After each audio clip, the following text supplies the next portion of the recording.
আল্লাহ রাব্বুল আলামিনের পয়গম্বর সুলাইমান যুবক কালেই তিনি আগে দুনিয়ার বাদশা এবং আরেক দিক থেকে আল্লাহর পয়গম্বরের দায়িত্ব পেয়ে গিয়েছে। সুবহানাল্লাহ ধরে বলেন।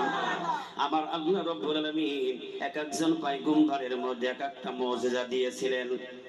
দাউদ আলাইহিস সালামের কাছে ছিল তার হাতের তালুর মুজিজা। দাউদ আলাইহিস সালাম হাত দিয়ে লোহা ধরতেন, লোহাটা হাতের মধ্যে পানির মতো নরম হয়ে যেত, আগুন লাগতো না লোহা গরম করতে। দাউদ আলাইহিস সালাম লোহা টান দিয়ে সুলাইমান পয়গম্বর যুবক মানুষ মন্ত্রীর একদিন বৈঠক করে বসেছে। সুলাইমান বয়স চলে যাচ্ছে, একটা বিবাহ করা দরকার। সুলাইমান আলাইহিস সালাম বাড়ির বিবাহ করব, আমিও ঠিক করব, মহিলা লাগবে। ঘটক ছেলেদের মানুষ থাকে না, থাকে না, যাওয়ার লাগে না, কষ্ট জানা না। ঘটকেরা বলছে আপনি কেমন মহিলা নেবেন? সুলাইমান আলাইহিস সালাম বললেন সাইগুন বিশিষ্ট মহিলা হলে আমি তার সাথে বিবাহ করব। যতই খুঁজে কারো দুইজন একটা কারো তিনটে সাইগুন পাই না, দেরি হয়ে যাচ্ছে, দিন চলে যাচ্ছে। আপনাদের মধ্যে ঘটক মশাই বলছে আর কতকাল এরকম করে চলবো, তা আপনি একটা বিয়ে করেন, আর না হয় আপনি আমাদের অনুমতি দেন, আমরা আরেকটা করি। সুলাইমান আলাইহিস সালাম চিন্তা করলেন তোর আরেকটা করবি, বড়টা সমস্যা কোথায়?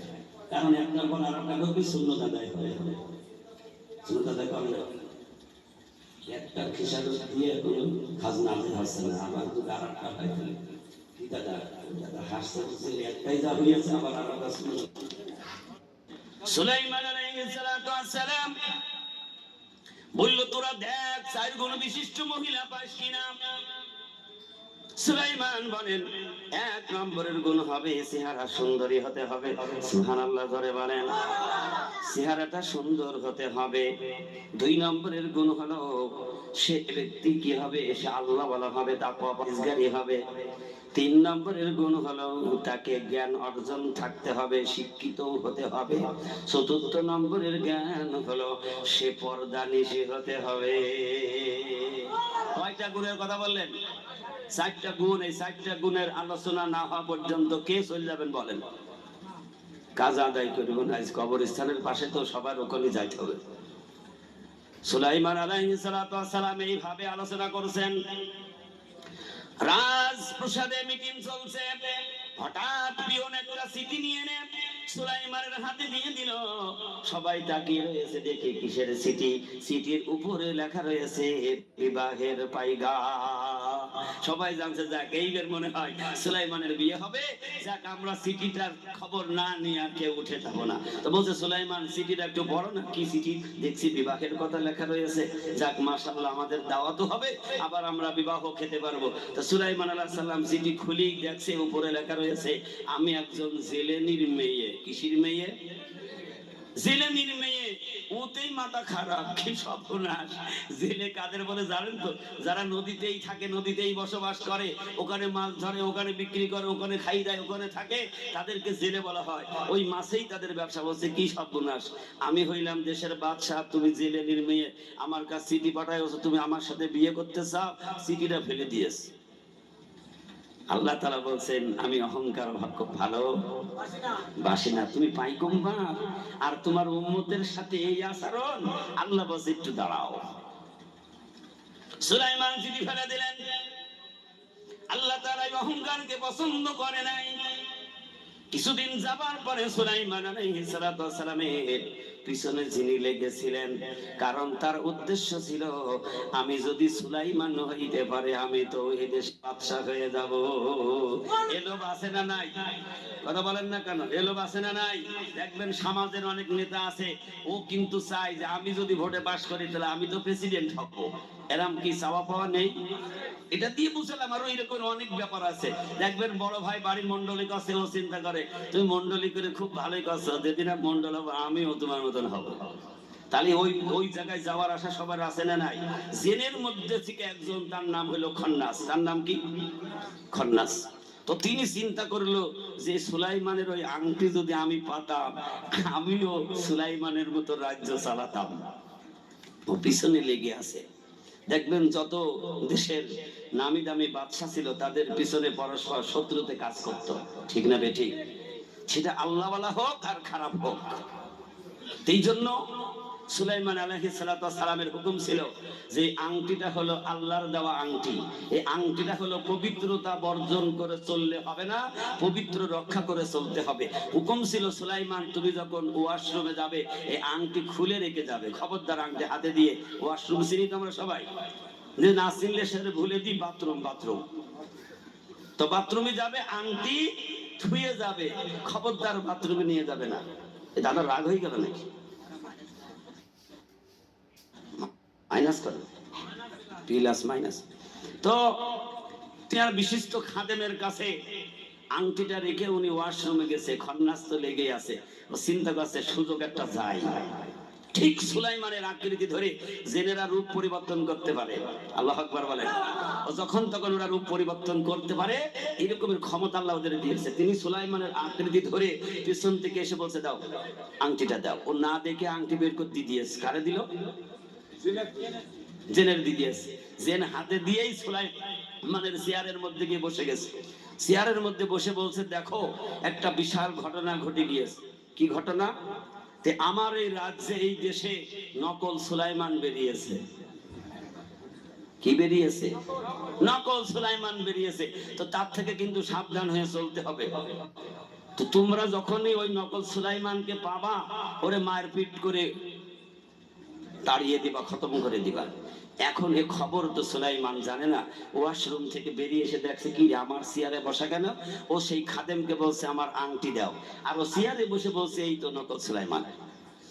আংটি যার হাতে সে হবে সুলাইমান, কথা কি? আংটি যার হাতে সে হবে সুলাইমান।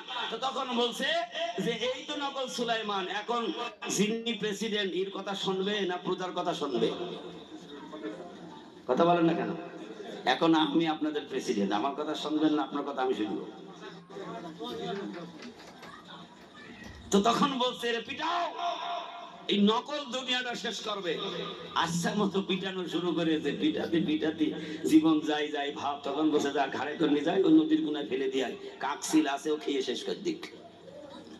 সুলাইমান আলাইহিস সালাতু ওয়াস সালামকে এত মারপিট করে নদীর ধারে ফেলে দিয়ে চলে এসেছে। আর নকল সুলাইমান এখন কি করছে? রাজত্ব করছে। জেলে মাছ ধরে মাছ বিক্রি করে নদীর পাড় দিয়ে তার গন্তব্যস্থলে রওনা করেছেন। যাইতে গিয়ে দেখছে যে নদীর কিনারে একটা যুবক ছেলে, ভরা টকবগে যুবক, চেহারাটা সেইরকম সুন্দর। আল্লাহ তাআলা পয়গম্বরদের চেহারা এত সুন্দর করেছিলেন, একবার তাকাইলে আর মন চাইতো না তাদের চোখটা অন্যদিকে ফেরানো। সুবহানাল্লাহ বলবেন না? আপনাদের কষ্ট হচ্ছে না তো? সুলাইমান আলাইহিস সালাম নদীর কিনারে বসে আছে। জেলে এবার ওই রাস্তা দিয়ে যাইতে গিয়ে দেখে এত সুন্দর যুবক তো জীবনে কোনোদিন আমার নজরে পড়ে নাই। কে রে তাকে এত মারপিট করেছে, গা দিয়ে রক্ত ঝরছে। চিন্তা করলো মরে যাবে নাকি। ওই জেলে নদীর থেকে পানি তুলে তুলে তার মাথায় ঢালতেছে। আল্লাহ মাথায় পানি ঢেলে তারা সুস্থ করে ফেললো। যখন তে চোখ মেলে তাকালো তখন ডাক দিয়ে বলছে ও বাবা তোমার বাড়ি কোথায়, ঘর কোথায়, কে তুমি, তোমার পরিচয়টা বলো। সুলাইমান চিন্তা করলো ওয়াশরুম থেকে বেরিয়ে এসে আমি যখন পরিচয় দিয়েছি আমাকে মেরেছে, এখন যদি আবার আমি পরিচয় দিই তাহলে তো ইনু মনে হয় আমাকে মারতে পারে, তাহলে তো পরিচয় দেওয়া যাবে না। কিন্তু জেলেকে ডাক দিয়ে বলে বাবা তুমি দেখছো তো আমি অনেক মারপিট খেয়েছি, মার খেতে খেতে আমার শরীরটা দুর্বল হয়ে গেছে, আমার মাথায় বেশি আঘাত, তুমি আমার পরিচয় চাচ্ছ কিন্তু এই মুহূর্তে আমি সব কথা গুছিয়ে বলতে পারছি না। জেলে দেখলে অসুস্থ মানুষের আর দরকার নেই, তবে যাক এই ছেলেটাকে আমার বাড়ি নিয়ে যায়, কারণ আমারও ছেলে নেই, একটা মেয়ে আছে, ছেলেটা নিজে মানুষ করি। সুবহানাল্লাহ বলবেন না? চিঠি লিখেছে কে? কথা বলে না কেন? কে চিঠি লিখিল? জেলের মেয়ে। আর নিয়ে যাচ্ছে সে কিটা? জেলে। বাদশা সুলাইমান বলছে তুমি জেলের মেয়েকে না পছন্দ করেছো, কারণ দুনিয়ায় আমি আল্লাহ তাআলা কোন মানুষকে আমি দুরকম করে সৃষ্টি করি নাই, গরিব আর ধনীর মধ্যে পার্থক্য করি নাই। গরিব থেকে তুমি মন খারাপ করবে? আল্লাহ রাসূল বলেছেন ধনীর চাইতে গরিবেরা 500 বছর আগে জান্নাতে প্রবেশ করবে। কত বছর আগে? তাহলে আরে গরিব দেখে ঘৃণা করা যাবে? আমিরুল মুমিনিন ওমর ফারুক রাদিয়াল্লাহু তাআলা আনহু তিনি রাতে সফরে বেরিয়েছেন। আমার রাজ্যের প্রজারা কে কখন কোথায় কোন অবস্থায় থাকে এইটা দেখার জন্য তিনি সারা রাত ঘুরে ঘুরে বেড়াতেন।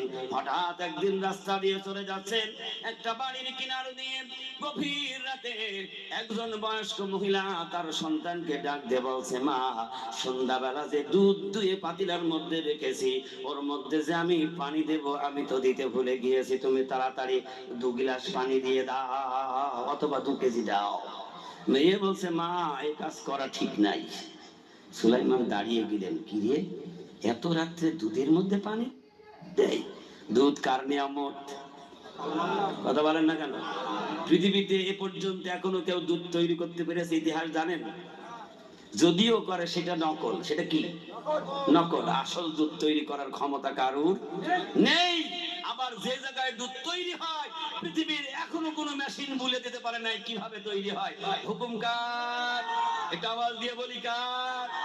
আমিরুল মুমিনিন ওমর দাঁড়িয়ে রইলেন, দেখি তো কি ঘটনা ঘটে। মেয়ে বলছে, মা, তুমি পানি মিশাতে বলছো, আমি পারবো না। মা বলছে, আর বাবা মিশাও না কেন? যদি 2 কেজি পানি বেচতে পারি তাহলে কি হবে? কি হবে? আমরা লাভের পাগল না লসের পাগল? তাহলে এখানে বসলে লাভ না লস? লাভ। ঠিক, আপনাদের উত্তর দিয়েছেন, সমস্যা নেই। বলছে, না, আমি পারবো না। তো বলছে, আরে বাবা দে না। বলছে, মা, তুমি কি জানো না এই দেশের খলিফা বাদশা ওমর? ওমর যদি টের ভাই দুজনারই কল্লা যাবে, কারণ ওমরের বিচার হলো কোরআনের বিচার। জোরে বলুন না সুবহানাল্লাহ। বিচারের মধ্যে কোনো ঘুষ টুস চলে না। মা বলছে, উমর কোথায় আর আমার বাড়ি কোথায়? এই গভীর রাত সমস্ত মানুষ ঘুমিয়ে গেছে, তুই পানি মেশা, উমর তো টের পাবে না। মেয়ে বলছে, মা, তুমি ঠিক বলেছো, বাদশাহ উমর খলিফা টের পাবে না ঠিক, কিন্তু যিনি তোমাকে সৃষ্টি করেছে, আমাকে সৃষ্টি করেছে, ওই মহান মালিকের চোখের ফাঁকি দেওয়া যায় না। ওমর চিন্তা করলেন যে এই মেয়ের মধ্যে কত তাকওয়া, কত পরহেজগারি, এই মেয়েটা কত আল্লাহর ভয়। তিনি তার বাড়ি ঢুকে পড়লেন। সুবহানাল্লাহ জোরে বলুন। বাড়ি ঢুকে বলছেন, রাত্রে তো পরিচয় দেয় নাই, বাড়ি ঢুকে বললেন যে সকালবেলা মা আর মেয়ে উমরের দরবারে উপস্থিত হবা। ঘুম আর হবে রাত্রি? কথা বলেন না কেন? তোমার হবে? মার মেয়ে সারা রাত বসে বসে ওই তারকা ঘুরছে, আল্লাহ কি যে আজ হবে না, 2 দিন পানি মিশানোর বিচার যদি উমর করে, কল্লা তো জোনাকি যাবে না। ওমর চিন্তা করলেন যে এই মেয়ের মধ্যে কত তাকওয়া, কত পরহেজগারি, কত খোদাভীরু, এই মেয়েটাই তো আমার দরকার। সুবহানাল্লাহ। আমরা এরকমের খুঁজি না বড় লোক খুঁজি? কথা বলেন না কেন? আগে দেখে ওই মেয়ের বাবার কি কি আছে, ঘটকের কাছে ওই হিসাব দে। কথা বলেন। এরম বাপ খুব কমে আছে। ও বাপ ফুলে বসে থাকে, কিসের মতন জানেন? টেপা মাছের মতন ফুলে বসে থাকে। ও বলে, বাবা, ছেলের এত লেখাপড়া শিখে এত বড় করেছি, আর যেখানে সেখানে ডুবাবো। ও বলে, ডুবাবো? আছে না নাই?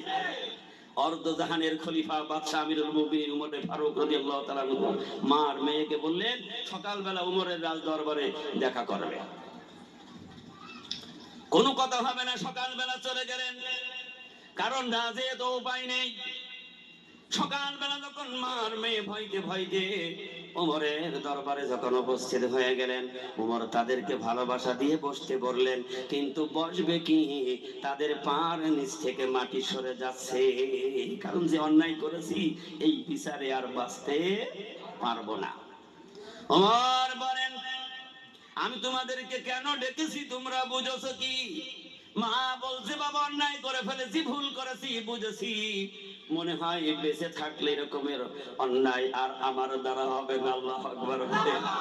ওমর মিসকি মিসকি হাসি দেয়, বলে, হ্যাঁ, বড় অন্যায় করে ফেলেছো, এই অন্যায়ের বদলা আমি যা নেব আজকে তোমার তাই দিতে হবে।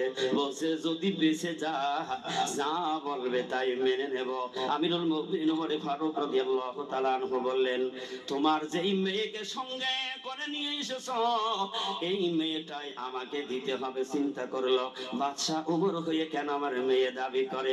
কারণ ওমর তো একটা ভালো মানুষ, চরিত্রওয়ালা মানুষ। বলবেন না আমাকে দিয়ে দিতে হবে, মা মনে মনে চিন্তা করছে যদি আমি বেঁচে যাই না হয় তাও দিয়ে দেব। আল্লাহু আকবার বলেন। ওমর ডাক দিয়ে বলেন না, চিন্তার কারণ নেই, আমার ছেলে আছে, তোমার মেয়েকে আমার পুত্রবধূ বানিয়ে নিতে চায়। গোয়ালি নিয়ে ডাক দিয়ে বলেন, আমিরুল মুমিনিন ওমর, তুমি হলো বর্তমানের খলিফা, তুমি আল্লাহর নবীর দ্বিতীয় সাহাবী, তোমার মর্যাদা সম্মান ইজ্জত এত বড়, আর আমি হইলাম সাধারণ গোয়ালিনী। এটা কেমনে হয়, কেমন করে আমার মেয়ে আমি তোমার বাড়ি দিয়ে দিতে পারি? ওমর বললেন কোনো কথা হবে না, এটাই হইল আমার প্রতিশোধ। সুবহানাল্লাহ ধরে বলেন। বাদশা ওমর একজন সাধারণ গোয়ালিনীর মেয়ে দেখলেন, তার স্বভাব চরিত্র, তার মাধুর্য, তার তাকওয়া পরিজগারি কত, যে আল্লাহকে ভয় করে চলে, সে কখনো অন্যায় কাজ করতে পারে না। সুলাইমান আলাইহিস সালাতু ওয়াস সালাম যে গুণের কথা বলেছেন, সেই গুণগুলি সব ওর মধ্যে না থাকলে বিবাহ হতো না। আর যেদিন চিঠি লিখলেন, চিঠি লেখার পরে মা যেদিন বললেন যে মারে, তোর তো ভালো করে লেখাপড়া শিখে একটা ভালো জায়গায় তোর বিয়ে দেব, তা মেয়ে বলছে মা বিয়ে তো দেবে ঠিক, কিন্তু আমি যে এক জায়গায় মন দিয়ে ফেলাইছি। সুবহানাল্লাহ। এরকম কথা মার কাজ বললি মা এই পানিশমেন্ট দেবে না, মা ভালো বলবে, পেছন থেকে এক থাবা দিয়ে দিয়েছ, কি মন দিয়ে ফেলেছিস মানে? মা বলবে কি বলবে না? কথা বলেন না কেন? মা বলছে এক থাপড় দিয়েই দিয়েছে। মেয়ে কাঁদছে আর বলছে আল্লাহ, মার হাতের মার খেয়েছে ঠিক, জীবনও দিয়ে দিলাম ঠিক। সুবহানাল্লাহ বলবেন না? জীবনে যদি আমার বিয়ে হয় বাচ্চা সুলাইমানের সাথে হবে, আর যদি না হয় কিয়ামত পর্যন্ত বাঁচিয়ে রাখলো, জিন্দেগিতে আমার এই জীবন যৌবন আর আমি কারোর হাতে দেব না। নিয়তটা সহি করে নিয়েছে, সিটি লিখেছেন, সিটি তো ফেল হয়ে গেছে। কোনটা যেন শব্দ আছে ওটাও দূরে দিতে হবে, ওই শব্দ ডিস্টার্ব বন্ধ করে দেন, আমার যত গা খাবে খামুক।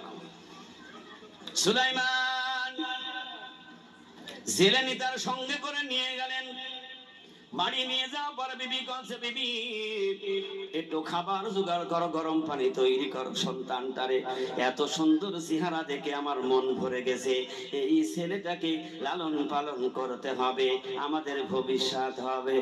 সুবহানাল্লাহ। কি বললেন? কথাগুলো ভালো করে খেয়াল করতে হবে, কিন্তু সকালবেলা যে ওই দোকানে চার দোকানে উল্টো পাল্টা বলবে না, তাহলে কিন্তু খবর আছে। বলছে আমাদের ভবিষ্যৎ হবে, যত্ন করো, কারণ আমাদের তো ছেলে নেই। গরম পানি করো, খাবার তৈরি করো, তারা তদবির করতে হবে, তাকে সুন্দর করে যত্ন করতে হবে। ঠিক তাই করা হলো। আস্তে আস্তে যখন সকাল হয়ে গেল, তখন জিজ্ঞেস করছি ও বাবা তোমার মার নাম কি, বাবার নাম কি, বাড়ি কোথায়, কোথায় ঘর? ঠিকানা তো দিলে না। বলছে এখন আমার বাবা মা হলো এখানে, আমি যেখানে আছি। কারণ কোন কায়দায় পরিচয়টা দেব না, ওর অন্তরের মধ্যে ভয়, পরিচয় দিলি তো মারতেও পারে। কি পারে? মারির ভয় আছে না নাই?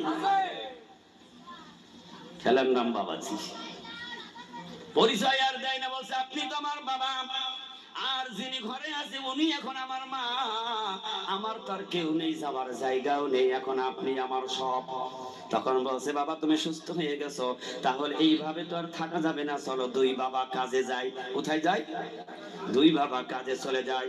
সুলাইমান আলাইহিস সালামের সঙ্গে করে নিয়ে, তুমি জেলের মেয়ে নেবা না, আল্লাহ বলছে আমি তোরে পর্যন্ত জেলে বানায় ছাড়বো।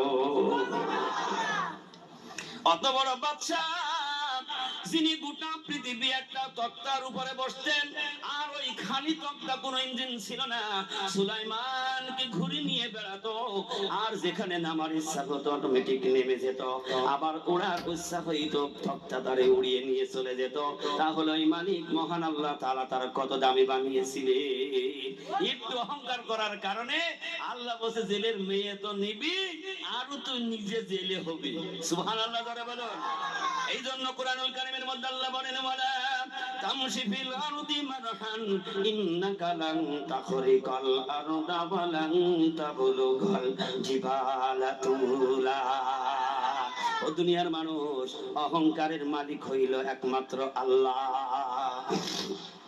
সুলাইমানের সঙ্গে করে নিয়ে নদীতে জাল নামালেন, জাল টান দিলেন। জাল টান দেওয়ার সাথে সাথে এত মাছ জালে বেঁধে গেছে, জেলে তো আনন্দে আত্মহারা। আরে কি সর্বনাশ, কি বরকতওয়ালা ছেলে আল্লাহ আমাকে দিয়েছে, যে এই ছেলের সাথে করে নিয়ে এসে নদীতে জাল নামালাম। 10 বছরও অত মাছ জেলের জালে বাঁধে নাই। আল্লাহ বলেন বাঁধবে তো বটেই, তিনি তো আর কেউ নয়, তিনি হলেন আমার মাহবুব। আল্লাহ বলেন পয়গম্বরেরা হলো আমি আল্লাহর বন্ধু। আল্লাহর বন্ধু হলে ওই বন্ধুর মর্যাদা সম্মান আল্লাহর কাছে বেশি না কো। তাদেরকে আল্লাহ তাআলা যতই কিছু করুক, ওইটা হলো আল্লাহ তাদের এক একটা পরীক্ষার মধ্যে দিয়েছেন আর টেস্ট করেছেন। কোন পয়গম্বর এ পর্যন্ত পরীক্ষায় ফেল করে না। সব পয়গম্বরেরা পরীক্ষা দিয়েছে, কিন্তু পরীক্ষায় লিটার নিয়ে ফার্স্ট ডিভিশন পাস করেছে। জোরে বলুন না সুবহানাল্লাহ। মাছ ধরে নিয়ে বাজারে বিক্রি করে, কারণ তো 1 নম্বরে বলেছেন যে ব্যক্তি আমার মেয়ে দেবে ওই ব্যক্তি একটু ধনী ব্যক্তি হতে হবে, অবস্থা হতে হবে। মিসকিন জেলে ফেলে হলে তো চলবে না, কারণ আমি হইলাম বাদশা, শ্বশুর বাড়ি যদি ওই রকমের হয় মানাবে নাকি? এটা তো একটা হিসাবের ব্যাপার আছে না, না তো মানাবে না।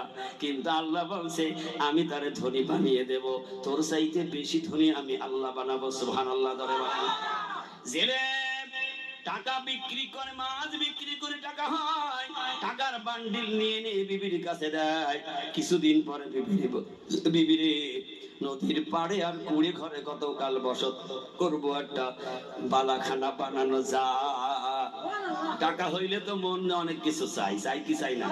আর যার টাকা নেই সে টাকার স্বপ্নই শুধু দেখে, বাস্তবে আর কিছু করতে পারে না। যার টাকা দিয়েছে সে বাস্তবে গড়ে, আরো উপরে রড বের করতে হই। কথা বলেন না কেন? কিনা 5 তলা করেছে, থাকার জায়গা লোক নেই, তারপর উপরে আবার সিগন্যাল দিয়ে রেখেছে, আর একটা সম্ভাবনা আছে। আল্লাহ বলছে সম্ভাবনা করে লাভ নেই, একটু কোরআনের পাতার দিকে তাকাও। আল্লাহ বলেন ইয়াউমা লা ইয়ানফাউ মালু ওয়ালা বানুন ইল্লা মান আতাল্লাহা বিকলবিন সালিম। আল্লাহ রাব্বুল আলামিন বলেন সেই দিনের কথা একবার ভাবো, চিন্তা করো, সেদিন তোমার দুনিয়ার কোনো সম্পদ তোমার জন্য কাজে লাগবে না, এমন কি তোমার সন্তানও তোমার কাজে আসবে না। ইল্লা মান আতাল্লাহা বিকলবিন সালিম। একটা বিশুদ্ধ আত্মা তৈরি করো, নেক আমল তৈরি করো, তবেই তুমি অনন্তকালের জন্য জান্নাতে যাইতে পারবে। সুবহানাল্লাহ।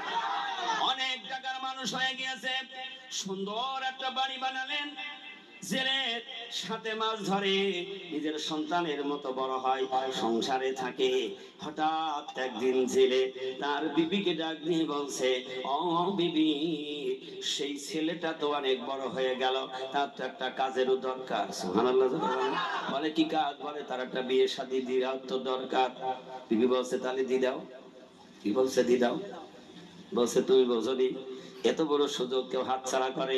আমার মনে হয় এই ছেলের বরকতে আজকে আমরা ধনী হয়ে গেলাম। সুবহানাল্লাহ। এই ছেলের বরকতে বাড়ি বানাইলাম, ঘর বানাইলাম। বিবি পরের ঘরে দিয়ে হাতছাড়া করে লাভ নেই, আমাদের তো মেয়ে আছে নাই, এইটাই দিয়ে দেয়া যাক। বিবি বলছে স্বামী যা বলেছ দ্বিতীয়বার যেন ভুলো না, আমি খেয়ে দেওয়ার কাজ পাইনি, বাড়ির কর্মচারীর সাথে মেয়ে বিয়ে দেব। কি বলে?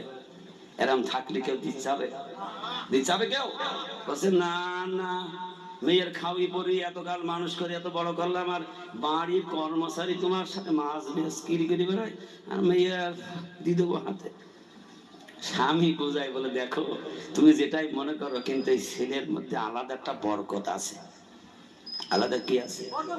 এই ছেলেটা মনে হয় খুব দামি ছেলে, খুব ভালো ঘরের ছেলে, কারণ তার আচার আচরণ, তার চরিত্র স্বভাব দেখা যাচ্ছে একটা ফুলের মতো পবিত্র। সুবহানাল্লাহ বললেন না?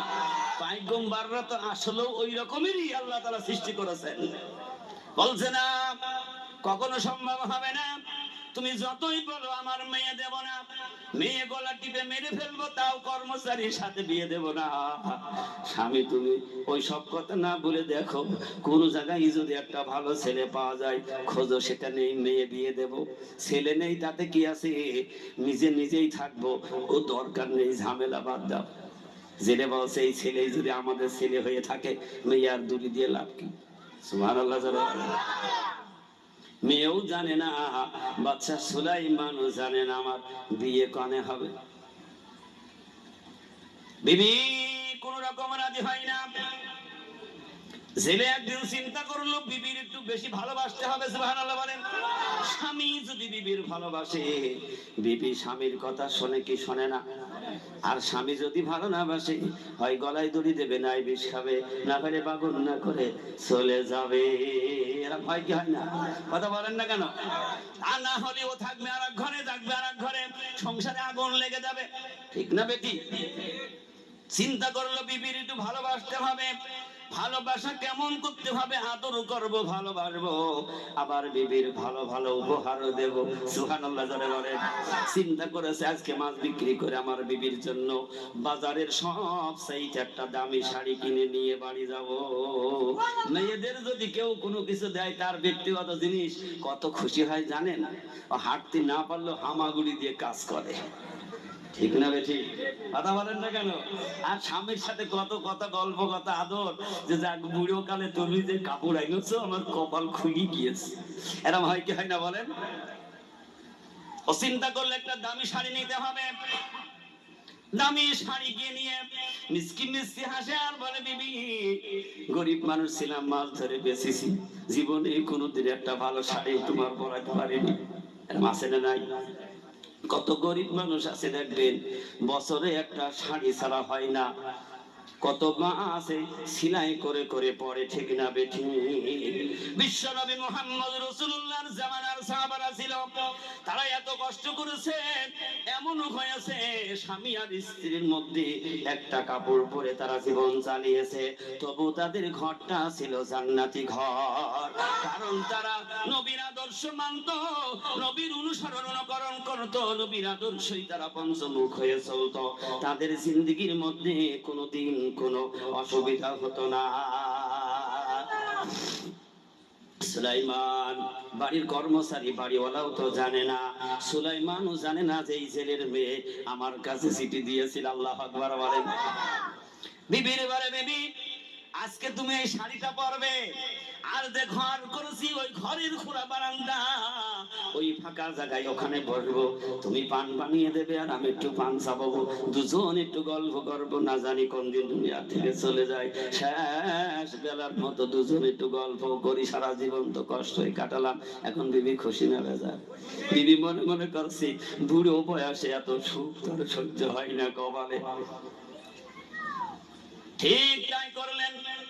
ওর চিন্তাধারা, যদি আমি খুশি হই, স্বামী আমার এরকমের ভালোবাসবে, বারবার শাড়ি কিনে আনবে, আমার কত আনন্দ হবে। স্বামীর কথা মতো শাড়িটা পরেছেন। ওই যে শ্রোতারা বলে না, কি বলে, বেলকনির মধ্যে ঢুকেছে দোসেরা, তাই শুনবো। সুবহানাল্লাহ। তুই যা বলবা তাই শুনে নেব। বলছে, বিবি যদি তুমি শোনো, সত্যি করে বলো, শুনবে নাকি? বলে হ্যাঁ। আমি শুনবোই তো বলছি। বলে হ্যাঁ। শুনবে নাকি? বলে হ্যাঁ। ও বিবি, তাহলে আর ঘর ছাড়া করে লাভ নেই, আমরা যে ছেলেটা মানুষ করলাম, মেয়েটা তার হাতে দিয়ে দিই। বিবি বলছে, তোমার যা ভালো হয় তাই করো। চিৎকার দিয়ে বলো সুবহানাল্লাহ। তাহলে লোভের পাগল সবাই আছে না নাই? লোভের পাগল সবাই। আল্লাহ তাআলা জিবরিল ফেরেশতাকে ডাক দিয়ে বললেন, একটু ভালো করে শোনো রে মুসলমান। জিবরিলকে ডাক দিয়ে বলে, জিবরিল, আমি জান্নাত আর জাহান্নাম বানিয়েছি মানুষ আর জিন জাতির জন্য। জিবরিল যা রে যা, জান্নাতটা এক নজরে দেখে আয়। জিবরিল জান্নাত দেখতে গেলেন, জান্নাত দেখে ফিরে এসে বলছে, আল্লাহ তাআলা জান্নাতের যে নিয়ামত তুমি তোমার বান্দার জন্য বানিয়েছো, দুনিয়ার কোন মানুষ যদি জান্নাতের বয়ান শোনে, অতিবা রাত্র পাগল হবে, তবু জান্নাত না নিয়ে ছাড়বে না। আমরা কিসের পাগল? লোভের পাগল। কিসের পাগল? লোভের পাগল। জিবরিল কাবার বলে, জিবরিল এবার যা জাহান্নামটা দেখে আয়। জিবরিল আবার দৌড় দিলেন জাহান্নাম দেখার জন্য। জাহান্নাম দেখে এসে জিবরিল ডাক দিয়ে বলে, মালিক তুমি জাহান্নাম বানিয়েছো, যে জিনিস দিয়ে আমি যা দেখলাম, ওই জাহান্নামের ভয়াবহতা যদি তোমার কোন বান্দা শুনে, তাহলে ওই বান্দা কোনোদিন জাহান্নামের কাজ করবে না। আল্লাহ তাআলা বলেন, জিবরিল রে, জাহান্নামে তারা যাবে না, কিন্তু জান্নাতের পাগল হবে রে জিবরিল। জান্নাতের মূল্য দিয়ে তাদের জান্নাতে যাইতে হবে। সুবহানাল্লাহ, জোরে বলেন। আল্লাহ তাআলা জিবরিলকে বলল, জিবরিল, ইন্নাল্লাহা আশতারা মিনাল মুমিনিনা আনফুসাহুম ওয়া আমওয়ালাহুম বিআন্না লাহুমুল জান্নাহ। ও জিবরিল, আমার জান্নাত যদি খরিদ করতে হয় তাহলে তার জান লাগবে, মাল লাগবে। ওই জান ও মালের বিনিময়ে আমি জান্নাতটা বিক্রি করে দেব।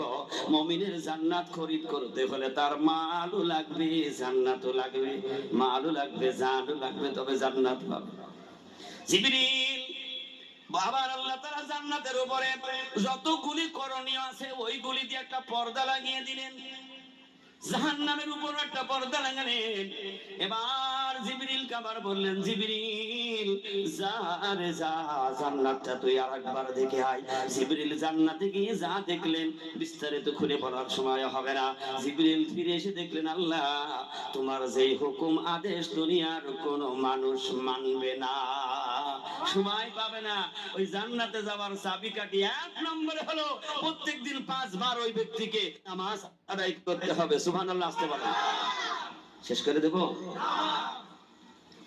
জিবরিল এসে বলে, আল্লাহ আমার মনে বড় ভয় হয়, জান্নাতের ন্যায্য প্রাপ্য দিয়ে একটা মানুষও জান্নাতে যাইতে পারবে না, কারণ তারা সময়ই পাবে না। আমরা সময় পাই? কথা বলেন না কেন? সময় পাই? দুনিয়ার ব্যস্ততার কারণে জান্নাতের যে করণীয় কাজগুলি সময় পাইনি।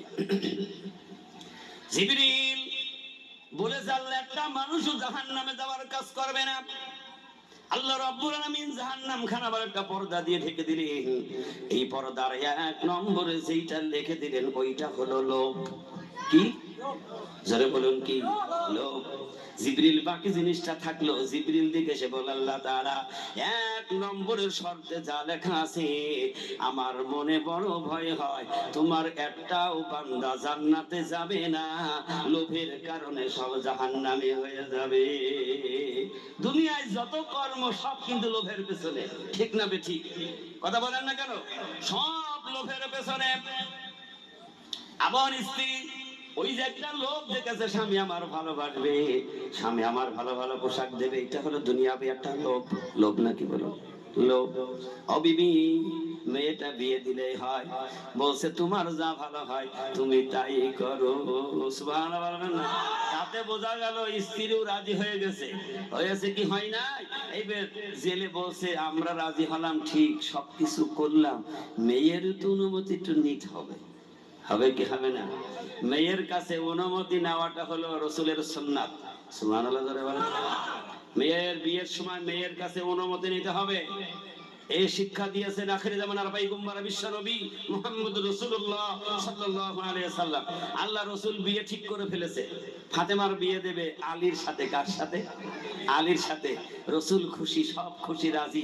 কিন্তু রাসূল দেখলো আমার মেয়ে রাজি খুশি কিনা, আমি একটু জিজ্ঞাসা করে নিত। আল্লাহ রাসূল চলে গেলেন। ফ্যান একলাই নড়ছে। আল্লাহ রাসূল চলে গেলেন, যে ফাতেমাকে জিজ্ঞাসা করছে, ফাতেমা আমি তোমার বিয়ে ঠিক করে ফেলেছি, মাগো তুমি কি বিয়েতে রাজি? ফাতেমা কোনো কথা বলছে না। ওমা, আমি একটা ভালো ছেলের সাথে তোমার বিয়ের সম্বোধন করেছি, সেটা হলো হযরতে আলী। ফাতেমা কোনো কথা, চুপ করে মাথা নিচু করে বসে রয়েছে। যখন উত্তর না দিলেন, রাসূল বলছেন, বুঝে ফেলেছি আমার মেয়ে এই বিয়েতে রাজি আছে, নইলে বলতো তা আব্বা দরকার নেই। ঠিক কিনা? দেখবেন যখন মানুষ খানা খায়, খাজুরদাররা যখন চামচ মারে না, তখন তো বলে আর দেবো, ও যদি নেওয়ার ইচ্ছা হয় কিন্তু কথা বলে না। খাজুরদারি করেননি? ও কিন্তু কথা বলে না। আর যদি ওদিক নাটক, না না না ও দিনে দিনে দিন করে, কি করে না? কথা বলেন না কেন? আর ও যদি নেওয়ার ইচ্ছা থাকে দেয়, দেয়। ফাতেমা রাদিয়াল্লাহু তাআলা আনহা বিয়েতে রাজি, কারণ আমার বাবা যখন রাজি আমি তার মেয়েও রাজি। জোরে বলুন না সুবহানাল্লাহ। জেলে চিন্তা করলেন, আগে ছেলের আগে মেয়েকে আগে জিজ্ঞাসা করি। মেয়েকে ডাক দিয়ে নিয়ে বলেন, মা আমরা একটা জিনিস ঠিক করে ফেলেছি, তোমাকে বিবাহ দেব। মেয়ে বলছেন হ্যাঁ, বিবাহতে রাজি। সুবহানাল্লাহ জোরে বলেন। বাবা মনে করেছে একবারে খুশি, যখন কখন তো আর কোনো টেনশন চিন্তা থাকার কথা নয়। ও মা, দ্বিতীয়বার বলছে মা গো, তোমাকে সারা জীবন ঘরে রাখতে চাই। সুবহানাল্লাহ জোরে বলেন। বলছে ঘরে মানে বিয়ে দিলে তো শ্বশুর বাড়ি চলে যায়। বলছে ও মা না, আমাদের ঘরে যে ছেলে আছে এই ছেলের সাথে তোমার বিয়ে দেব। মা তুমি এই বিয়েতে রাজি কিনা? মেয়ে বলছে হ্যাঁ রাজি, কিন্তু তার মন বলছে যতই সামাজিক বিয়ে হোক না কেন, কারণ আগে আমার জীবন যৌবন সুপে দিয়েছি সুলাইমানকে। সুবহানাল্লাহ। আমার জীবন যৌবনটা আমি আগেই সুপে দিয়েছি, মালিকের বলেছি জিন্দগিতে বিয়ে হলে আমার সুলাইমানের সাথেই হবে। এখন বাবার মেয়ে যদি ভালো হয়, বাবার মুখের উপরে জবাব দেবে না, ঠিক না বেঠিক? সে তার নিজের সম্মানের দিকে তাকাবে। ও চিন্তা করছে যদি আমি বলি বিয়ে পুষবো না, তাহলে আমার বাবা না কি মনে করবে। এরকম হয় কি হয় না? মেয়ে যদি রাজি না হয়, বাবা তখন খুব টেনশন করে, কিন্তু খুব তালাশ করে যে না জানি মেয়ে আবার কোন জায়গায় আই লাভ ইউ নাকি। কথা বলে না কেন? কথা বলো। মেয়ে রাজি, বাবাও খুশি। এবার কার কাছে যাবে? সুলাইমানের কাছে গেলেন, যাই বলছে বাবা তুমি আমাদের একমাত্র ছেলে, এখন আপাতত এখন তোমার একটা বিয়ের ব্যবস্থা করেছি। চিন্তা করছে আল্লাহ আবার কি মাই খাইতে হয়? যদি বিয়ে বাড়ি যাওয়ার পর বলে বাবার নাম কি, তোমার নাম কি, তাহলে এখন মিথ্যা কথা তো বলতে পারবো না। তো চিন্তা ভয়তে কলিজা কাঁপছে, আল্লাহ এবার যদি পরিচয় দিতে হয় তাহলে এবার আর মায়ের মনে হয় মাটি দিই। কথা বলেন না কেন? এমন ভয় ধরে গিয়েছে যে পরিচয় দিলি তো মায়ের খাওয়া লাগবে পারে। তো বলছে আমার বিয়ে? তো বলছে হ্যাঁ। তো বলছে কোথায় বিয়ে? তা বলছে বাবা তোমাকে বলিনি তো, আমাদের মেয়ের সাথে বিয়ে। সুলাইমান বলছে আল্লাহ কোন ফাঁদে পড়লাম, কোন বিপদে পড়লাম। 2 বছর আজকে কর্মচারী আমি, কিনার তো কিছুই দেখিনি, স্বামী আর স্ত্রী দুজনে আমার মনে হয়, তাহলে মেয়ে কোথায়? মনে হয় আমার পরীক্ষা নিতেছে। সুবহানাল্লাহ বলেন। চিন্তা করেন, খুব ভালো ভাবার ব্যাপার আছে। 2 বছরের মধ্যে ওই ঘরে মেয়ে আছে। বাদশা সুলাইমান আলাইহিস সালাতু ওয়াস সালাম এখনো পর্যন্ত টের পায় নাই। সুলাইমানের শর্তের মধ্যে ওই শর্তটা 1 নম্বর মনে করে নিলেন, যে যেই মা তাকওয়া পরহেজগারী হবে, পর্দানিশী হবে, তার চেহারা সুরত কেউ দেখতে। আমাদের মারা পর্দা করে না জানলা দরজায় পর্দা করে? কথা বলেন না কেন?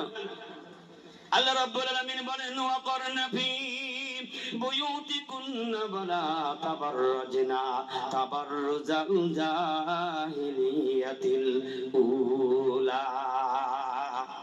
আল্লাহ রাব্বুল আলামিন নারী জাতিকে সম্বোধন করে বলেছেন, হে বিশ্বের নারী জাতি, খবরদার ওই জাহিলাতের যুগের মতো তোমরা চলাফেরা করবা না। ঘর থেকে যখন বেরোবা তোমার সতীত্বকে হিফাজত করবা, তখন তোমার দেহটাকে চাদর দিয়ে আবৃত করে নিয়ে ঘর থেকে বাগির হবা, যেন কোনো পরপুরুষ তোমার চেহারা মোবারক না দেখে। সুবহানাল্লাহ বলবেন না? তুমি যেন ওই রকমের অহংকার করে ভম্ব ভরে হেঁটো না। আল্লাহ রাসূল এই পর্দার ব্যাপারটা ক্লিয়ার করে শুনিয়ে দিলেন। নবীজির কাছে 2 জন স্ত্রী বসে আছে, পর্দার হুকুমটা কেমন একটু ভালো করে শুনে নাও রে মুসলমান। নবীজির কাছে 2 জন স্ত্রী বসা, একজন হলো উম্মে সালমা আর একজন হলো উম্মে মুয়াইমানা। সুবহানাল্লাহ জানেন বলেন। হঠাৎ আব্দুল্লাহ ইবনে মাকতুম অন্ধ ব্যক্তি নবীজির সঙ্গে দেখা করার জন্য রওনা করেছেন, আসছে নবীজির হুজরার কাছে পৌঁছে গেছে। যখনই আসতেছে আল্লাহ রাসূল বললেন 2 জন স্ত্রীকে যাও, এখানে আর বসা চলবে না, তোমরা ভিতরে পর্দার মধ্যে চলে যাও। 2 জন স্ত্রী যুক্তি করছে, আরে আসছে তো কানা, কি সে? কথা বলেন না কেন? কানা চেনেন না? চেনেন? চোখই দেখে না, আরে অন্ধ। ও তো অন্ধ, তো আমাকে দেখবে না, পর্দার মধ্যে যাওয়ার দরকারটা কি? রাসূল বলতে যাও। পেছন থেকে বলছে উম্মে সালমা, ইয়া রাসূলুল্লাহ, যিনি আপনার কাছে আসছে সে তো জন্ম অন্ধ, তার তো চোখ নেই। আমরা যদি আপনার পিছনে চুপ করে বসে থাকি, আমাদের দেখতে পাবে নাকি? দেখতে পাবে?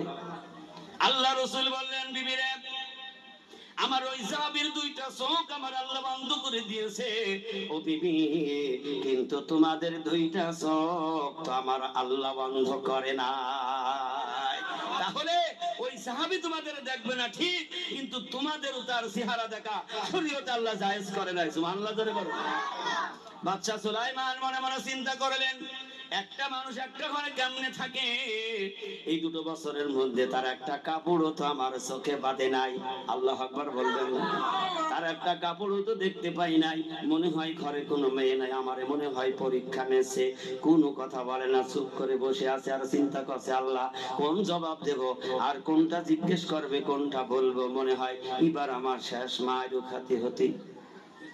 কথা বলেন না কেন? শেষ করে দিই 10টা বাজে গিয়েছে। পেছনে কথা বলছে না, বলতে হুজুর এই কথা বলে ওই কোনার লোক চলে যাবেন। একটা লোকের আজ যাই দেবো না। সুলাইমান বাবা কথা বলো, কিছু বলে না, চুপ করে বসে আছে। আরে বাবা বলো না, তুমি রাজি নাকি? বলছে, বাবা 2 বছর আমি তোমার কর্মচারী, আমি এখন জেলে হয়ে গেছি, তোমার সাথে মাছের ব্যবসা করি, আর তোমার ঘরের মেয়ে তুমি আর কাজ পেলে না, জেলের সাথে বিয়ে দিবা। বলছে, না না, আমাদের এখন পছন্দ হয়ে গিয়েছে, আপনি এখন আমাদের জামাই। সুবহানাল্লাহ জোরে বলেন। আপনি এখন আমাদের জামাই। কিন্তু পরিচয় তো কেউ কারোর জানে না। ও চিন্তা করছে, এখন কি করি। এখানে তো একটা থাকার ব্যবস্থা হয়ে গেছে, এখান থেকে যদি আবার বিদায় করে দেয়, যে মার খাইছি বার এর চাইতে ডবল মারও তো নসিবে থাকতে পারে। যাহাই হোক, কি বলেন, যাহাই হোক, আপাতত রাজি হয়ে গেলেন। রাজি হয়ে যাওয়ার পরে ওই জেলে বলছে, ও বাবা, কিন্তু এমন একটা মেয়ে তোমার সাথে বিয়ে দেব, আগে বলাই ভালো, আমার মেয়ে তো চোখে কি দেখে না, চোখে দেখে না। দ্বিতীয় নম্বরে তার গুণ হলো পা দিয়ে হাঁটতে পারে না। কি পারে না? পা দিয়ে হাঁটতে পারে না। 3 নম্বরের গুণ হলো আমার মেয়ে হলো কালো, কিন্তু আগে শর্তে বলেছে চেহারা ভালো হতে হবে। কি হবে? চেহারা ভালো হতে হবে, তার মধ্যে শিক্ষিত গুণ থাকতে হবে, পরিবারটা একটু ভালো স্বচ্ছ হতে হবে, এবং ওই মেয়েটা পর্দা আল্লাহ ভীরু খোদা ভীরু হতে হবে। এই গুণওয়ালা যদি মেয়ে হয় ঘটকের যা, তাহলে আমি সুলাইমান বিয়ে করব। ওই অপেক্ষায় ঘুরে ঘুরে এখন জেলের কর্মচারী হয়ে গেছে, কিন্তু সেই যে বাদশা সুলাইমান ভিতরে মনে আছে, কিন্তু জাহির করতে পারে না, কারণ ওই বাদশার সব বুজুর্গি ছিল হাতের আংটি। বুজুর্গি ছিল তার সব, ওই হাতের আংটির মধ্যে আল্লাহ মর্যাদা দিয়েছিলেন। আংটি যার বাদশা তার। সুবহানাল্লাহ জোরে বলুন। চিন্তা করলো, যা হয় হোক, আশ্রয় যখন পেয়েছি, নাই তার খাদেমগিরি করো। সুবহানাল্লাহ। না হয় তার খাদেমগিরি করব। মেনে নিলেন। বিয়ের আনন্দ চলছে। আল্লাহু আকবার বলেন। সব পর্যন্ত যদি না যায় রাগ করবেন না তো। বিয়ের আনন্দ চলছে, এখন আর তো কোনো উপায় নেই। মেয়ে কিন্তু মনে মনে বলছে, আব্বা ও মা, তোমাদের থাপ্পড় খেয়েছি, তারপর ধৈর্য ধরে বড় হয়েছি, যতই বিয়ে দাও, কিন্তু আমার বিয়ে করব আমি সুলাইমান। সুবহানাল্লাহ জোরে বলেন। যতই বিয়ে দাও, শরীয়তে সব মানবো, কিন্তু ভিতরে থাকবো ফারেক। কি থাকবো? ভালো করে বুঝে যান। বললে আমি ভিতরে তার বিবি হব না, কিন্তু শরীয়তেও জানতে দেব না, কারণ একটা ইজ্জত আছে না নাই? যারা আল্লাহ ওয়ালা হয় তাদের একটা আলাদা সম্মান আছে। সুলাইমানের বিয়ে হয়ে গেল। বিয়ে হয়ে যাওয়ার পরে তখন কাজ কি? মনে হয় বিয়ে কারোর হয়নি কিনা। সুলাইমান এখন তো তার সামনে বাসর রাত আসছে, ফুল সজ্জা আসছে। সুলাইমান অপেক্ষা করছে, আল্লাহ ও কানা কেমনে আসবে নি বাসর ঘরে, তাও তো বড় একটা ব্যাপার। না জানি আমার কি কোলে করে আবার ঘরে আনতে হবেন নাকি, কারণ হাঁটতে শ্বশুর বলেছে আমার মেয়ে হাঁটতে পারে না। এখন জামাইকে নিয়ে গিয়ে সুন্দর ঘর সাজানো ঘরের মধ্যে বসিয়ে রেখেছে, এখন অপেক্ষায় আছে আমার বান্ধবী আসবে, আমার স্ত্রী। আস্তে আস্তে উকি উকি মেরে দেখে আল্লাহ কেমনে আসে দেখি। হাঁটতেও পারেন, আল্লাহ কিভাবে আসে দেখি। আল্লাহ আকবার জোরে বলেন। হঠাৎ সময় মতো এত সুন্দর চেহারা যা জীবনে কোনোদিন সুলাইমান দেখেন। আল্লাহু আকবার বলেন। জীবনে ওই রকমের সুন্দর চেহারা সুলাইমান কোন রমণী দেখে নাই। কারণ যারা আল্লাহ বলা হয়, আল্লাহর বন্ধু যারা হয়, তাদের চক্ষু সব সময় নিম্নগামী করে রাখে। তারা কোনো মহিলার দিকে তাদের চোখটা লাগায় না। আজকে দেখছে এত সুন্দর চেহারার মানুষ, এক হাতে পাকা আর এক হাতে শরবতের গিলাস। সুবহানাল্লাহ বলেন। সুলাইমান মনে করেছে হয়তো আমার স্ত্রীর কোনো বান্ধবী হবে, আমার মিষ্টি মুখ করাবে, শরবত খাওয়াবে, সেই জন্য মনে হয় আসছে। মাথা নিচু করে বসে আছে, কোনো কথা বলে না। এসে ডান হাতে শরবতের গিলাস আগে দিয়ে বলছে, আপনি আমার আগে সালাম দিলেন, দিয়ে বলছে আপনি আমার শরবতটা নেন। তাকাই না, মনে করছে হাত বাড়াবো কি বাড়াবো না, না জানি আবার কি মায়ের খাতে হয়। কারণ আমার স্ত্রী তো কালো, হাঁটতে পারে না বন্ধ। এবার ডেনা কাটা পৌরি কন্তে এলো। সুবহানাল্লাহ বলবেন না? মনের মধ্যে কলিজার ভয়, একবার হাত বাড়াইতে চাই, আবার হাত আগায়। মনে আল্লাহ কি জানে কি ঘটবে, আমার না পরীক্ষা নেওয়ার জন্য করছে নাকি। হাত বাড়াই না, বলছে চিন্তা করো না, আমি তো তোমার স্ত্রী, শরবতটা পান করো। এখন খুশি থুয়া জাগা আর না, কি সর্বনাশ। যাক যখন স্বীকার করেছে, যাই একটা কিছু হবে, যা হয় হোক। শরবত নিলেন, এবার পাখা দিয়ে বাতাস যায় আর বলে, তুমি আমার শরীয়তের স্বামী, কিন্তু তুমি আমার অন্তরের স্বামী নাই। বলে আল্লাহ কোন বিপদে পড়লাম, কোন বিপদে আমার ফেললে আল্লাহ, শরীয়তের স্বামী অন্তরে নাই। বলছে কেন কেন একটু বর্ণনা শুনি। বলছে না, আমি অনেক আগেই আমার জীবন যৌবন আমি সব ছুপে দিয়েছি। বাদশা সুলাইমানের সাথে আমার বিবাহ পোষার বড় শখ, আমি তার জন্য আমার জীবনটা অক্ষ করে দিয়েছি। আমি আপনার শরীয়তে সব করবো, আপনার কাপড় ধোবো, আপনার কাপড় কেচে দেবো, রান্না করে খেতে দেবো, কিন্তু শোনেন আপনি যেন আমার দিকে হাত, কোরআন রয়েছে সামনে, সব খুলে আল্লাহ বয়ান করেছে। সুবহানাল্লাহ জোরে বলেন। আপনি আমার দিকে হাত বাড়াবেন না, আপনার ঘরও আমি থাকবো, আপনি খাটেরও মাথায়, আর আমি আমার দিকে কারোর জন্য নয়, আমি সব জীবন যৌবন সবগুলি আমি অক্ষ করে দিয়েছি আল্লাহর পয়গম্বর সুলাইমানের জন্য।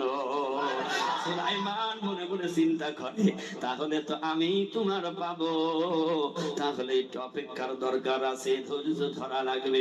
সুলাইমান সবর ইখতিয়ার করেন। আল্লাহ বলেন, ইন্নাল্লাহা মা'আস সাবিরিন। ধৈর্যশীল আল্লাহ বেশি পছন্দ করে। সুবহানাল্লাহ বলবেন না?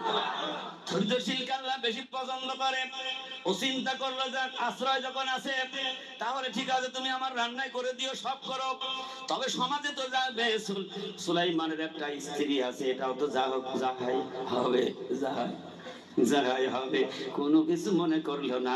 ও চিন্তা করলো, আমি যদি পরিচয় দিই তাহলে তো তখন তুমি আমারই হবা, কিন্তু পরিচয় তো হবে না, কারণ ওর মধ্যে তো কোনো বুজুর্গি নাই, ওর মধ্যে কোনো মুজিজা নাই, ও বুঝাইতে পারবে না যে আমি সুলাইমান। মুখে বললে কি মানবে না?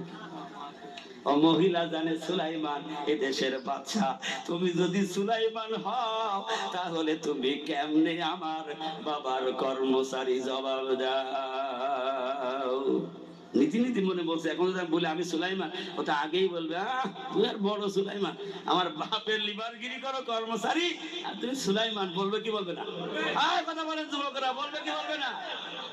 বলবে না, পরিচয়ও দেবে না। পরিচয় না দিয়ে চিন্তা করছে, আল্লাহ তুমি যদি আমার পরিচয়টা দাও তবেই তো পরিচয় হয়ে যাবে। একটু জোরে বলুন না সুবহানাল্লাহ। কারণ ধারণা ভুল করেছিল, রাগ করেছিল, অহংকারের ফকর চূর্ণ বিচূর্ণ হয়ে গেছে। সুলাইমান এবার রাত্রে সিজদায় পড়ে গিয়ে কান্দে, মানি যেদিন আমি চিঠি পেয়েছিলাম ওই দিন আমি চিঠিখানা ফেলে দিয়েছিলাম। আল্লাহ মনে হয় ওই চিঠি ফেলার কারণে তুমি আমাকে মায়ের পিঠ খাওয়াইলে, তুমি আমাকে বাদশাহী থেকে ওখান থেকে লাভিয়ে তুমি রাস্তার ভিখারি বানিয়ে দিলে। আল্লাহ রাব্বুল আলামিন কালামে হাকিমের মধ্যে সুন্দর করে বয়ান করেছেন, কুলিল্লাহুম্মা মালিকাল মুলকি তুতিল মুলকা মান তাশাউ ওয়া তানজিউল মুলকা মিম্মান তাশাউ ওয়া তুইজ্জু মান তাশাউ ওয়া তুযিল্লু মান তাশাউ বিয়াদিকাল খায়র ইন্নাকা আলা কুল্লি শাইইন কাদির তুলিজুল লাইলা ফিন নাহারি ওয়া তুলিজুন নাহারা ফিল লাইল ওয়া তুখরিজুল হাইয়্যা মিনাল মাইয়্যিতি ওয়া তুখরিজুল মাইয়্যিতা মিনাল হাইয়্যি ওয়া তারযুকু মান তাশাউ বিগাইরি হিসাব। আল্লাহ তাআলা কালামের মধ্যে বলেন, আমি মৃত্যুকে জীবিত বানাইতে পারি, আমি জীবিতকে মৃত্যু ঘটাইতে পারি, আমি আল্লাহ তাআলা সম্মানীওয়ালাকে বেইজ্জত করে দিতে পারি, আমি আল্লাহ তাআলা আবার বাদশাকে ফকির বানাইতে পারি, আমি রাস্তার ভিখিরিকে আমি আল্লাহ বাদশাহী চেয়ারে বসাই দিতে পারি। কবি সম্রাট আল্লামা ইকবাল তিনি বলেছেন, নদীর এই কুল ভাঙে ওই কুল গড়ে, এই তো ভবের খেলা,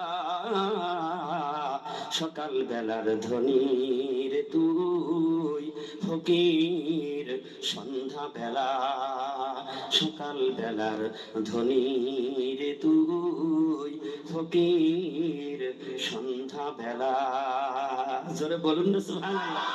বাদশা সুলাইমান মনে মনে চিন্তা করে, আল্লাহ আমি ছিলাম দেশের বাদশা সুলাইমান, ওখান থেকে তুমি আমার মারপিট খাওয়ায়ে জেলের বাড়ির কর্মচারী বানিয়ে দিয়েছো, এখন তুমি আবার সেই ঘরে আমার বিবাহ করিয়ে দিয়েছো।